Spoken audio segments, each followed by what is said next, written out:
Rochana of grade 9.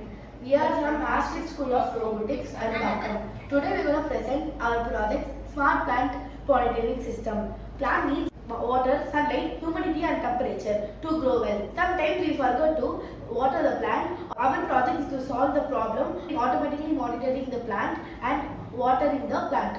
The materials required for this project are Omega soil moisture sensor, LDR sensor, pH sensor, RGB LED, water level sensor, mini water pump, speakers, breadboard, jumper wires and LED.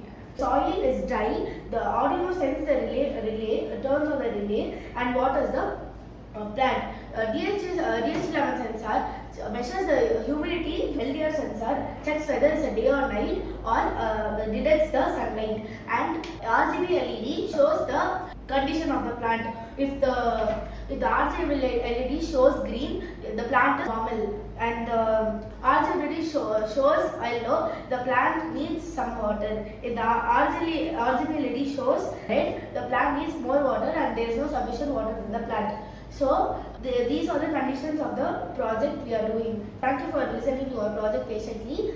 Thank you everyone.